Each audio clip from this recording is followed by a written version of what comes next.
Ner malaka nyam kanas dialan kontilin ka roisni ka Nuer online TV channel de yener kamal biya kamal ka Nuer online TV kajan gwas me to kon kaler mi jadid me bekonaling na me da rashum kano take me de correct ni je mish la post kan ta ka social media ka dong la loy ne to wan ti chi wona la loy den la dia jeda ki la loy den dia jek ko dong chaka kam information mi shoro lot so go region wo beje lariya gwas mi yene den konteleng ka roisni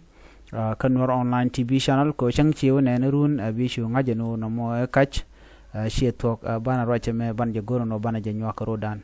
mi jira mi jidit ka Nuer online TV channel no gajen wo jender subscribe ka der notification bell der je trying ko de lertiti de kan shamala shu ku je gwasa danan pai kalarich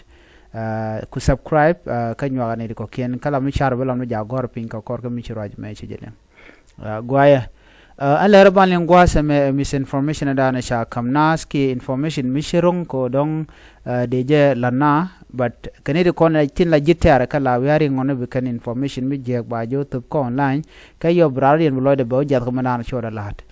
man kollar kon gwasa me te kane te mies kan nore ka kai ni antama kanede to kanede kon tin yer ka IO ke tin yer ka nore tin kon cha yena kirma yadit so ngane je gwano ko korte tin pande nane dier kata dan lene tin content chare tin cha yen kirma yadit ke je reti je nan tin ka blouse ne de content la officially kane la officially shet ke minister podkang kane de content la kwadi nin kono cha yen kirma yadit ne ka gwade dan che korme je toga ja so mo kala gorno ba kora gwade me wote ni ngwana loiden dia jet mi ka turi gan ngane online ke cha dor gorno ne reti kane de sha nak de jogne na ken all the information konen cha go ne to no te ke je SPLM IO ti chanak anamo ke lew tare kach shika thok so chwa ka nget kane te la je SPLM IO ken te ken ki immunity mi di changran cha je de guer re ti je nan gwa dan te tin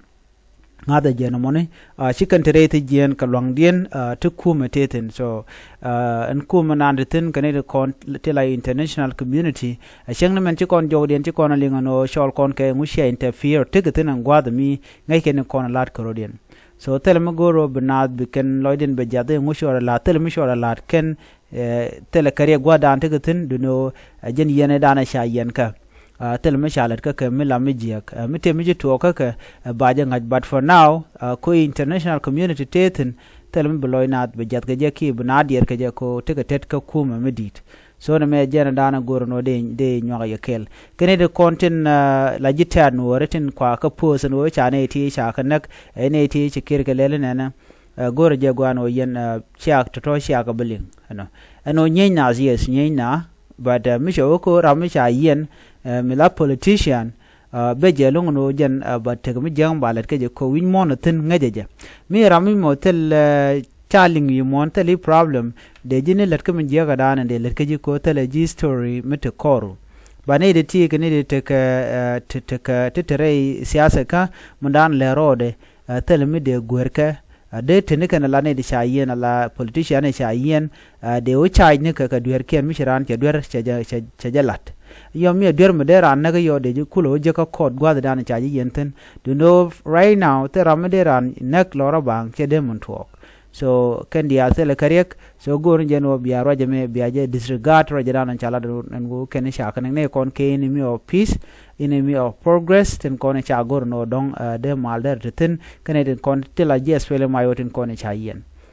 mite mi jeng mi shoda lat ba ya lat kon bo jiwen mondial ko ken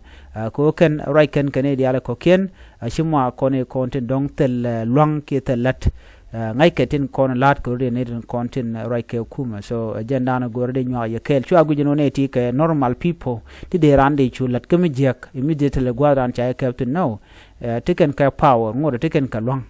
chang cha gwat ken bo cha ka mo ne ko ken che me shala de ka me shala mai kal ma ko le de ne ti ba na ga court e cha immune ti de cha je tungu ngoda chang wo community dian ba ngoda ba lung ne ke men mi sha dwer ken cha ga je no ken eteken ga dwer ramala lat ke no ramba na ramala ko to ga tetin ba issue na ke crossfire yo shina bul right ne no chine me cha to na sheta mi ko je to an gwat mo ke chiran cha ran je gan kam mo ga cha ju nak bala ro cha jo na ke wa cha je bunga je go barami cha yiɛn cha je ling win mon tel mala ja nyot so ken tel karek go ken go dan tekin ajen correction na go rede to so an biya temal nyo yiɛn ne ko ken bye bye